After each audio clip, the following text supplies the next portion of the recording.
Hello everybody, welcome to the Clearview podcast. If you're joining us today, you're probably one of two types of parents or grandparents or guardians.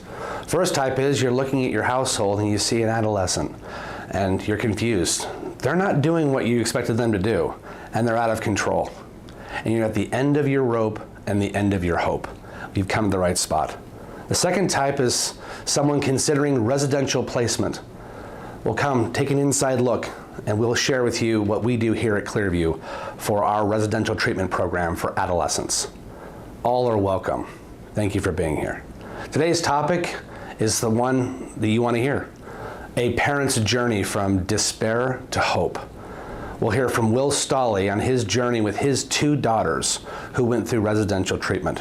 What he experienced initially in the household, the moments leading up to the decision to place his daughters, and the outcome, the triumphant outcome. My name is Jason Thielbar. I'm the head of schools at Clearview Academy. I'm so happy you're here.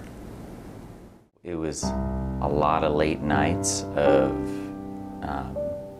suicide watch, of our kids, not being home, of drugs, alcohol, boys, defiance, us just fighting, us not knowing how to be able to help. I mean, in many ways, we were lost and we had kind of run out of options of really knowing what we could do as a family. Because a lot of things were just out of my control as a dad. And, as a dad, you're supposed to try to be able to keep your kid safe. You're supposed to be able to try to engage with your daughter, and through a lot of my own actions, I had really lost that opportunity and ability to be able to engage with her. And my wife, she just went on the internet and she started searching, Christian schools, Christian boarding schools, Christian therapeutic boarding schools, and she had found Clearview.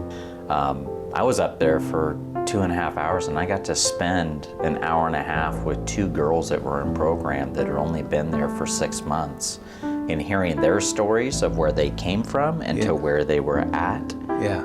That's actually what sold me on the program, is to see in that short amount of time of already the shift that I had seen in some of these young ladies. And so when I was like, wow, this can be us. And for me, it gave me hope for the first time in a long time, because there was not a lot of hope. And then also the last thing too is we were able to look at the material that they were teaching. And that was a big help, is to be able to look at this and to be like, okay, does this match up to my belief system? Is this something that I think is gonna help our family? And it did. I mean, we were at the point of where our daughter was gonna move out. She was considering emancipation. She didn't want to do therapy, or we were going to have to find another option to be able to keep her safe. And so she had no idea that this was really coming. Right. So we had to keep it pretty quiet because we knew that she may run. And we were scared about that, because young girls on the street are not a good scenario. Go in there 4:30 in the morning and I sit on her bed and end up saying, hey Anna, want to introduce you to Mike, and I think it was Lisa, yeah. And they're here to take you to your new school. Love you and we'll see you soon. And I walked out of the room and let them take care of things after that. And for her to go, she went willingly. I was scared that she wasn't going to go willingly, but the thing that probably hit me the most is when she was in the car. She knew that this was going to be good for her, because she said, Dad, I know that you wouldn't do this if this would hurt me. Yeah.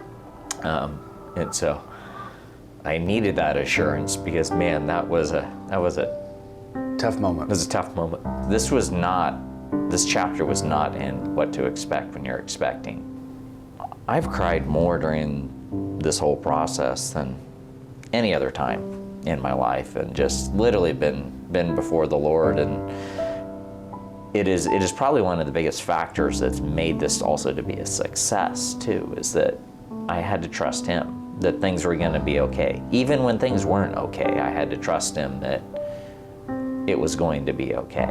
One of the first lows was her, I guess, dirt list, if you would call her, accountability letter that she gave, and to be able to find out really what was really going on that we didn't know about. And that was super hard to be able to hear, because we thought that we had a good idea of what was going on, but recognizing that there was just a lot that we were missing. We wrote her an impact letter, and in this impact letter was basically going through all the memories of her growing up, of just, the things that are just, you're super excited about as a dad, but then also other things you're just like, man, this was super hard and gut-wrenching, and that was a gift, but man, it was hard, right? Because she wasn't there anymore, and I forgot a lot of those high moments, and so being able to write that was really helpful, to be able to see, like, this is what a relationship can be like again. Because by the time that you are considering program, usually stuff's gotten pretty ugly. So it was nice going back to wonder, like, can I create new memories like this again? So it gave me hope, definitely. I recognized through this whole process, after she wrote her accountability letter to me, I recognized that there was some ownership that I had to take in things. And probably one of the low points is where I recognized as to where I didn't create a safe place for her. I recognized that I could not protect my daughter from all the evil in this world, and that sucked.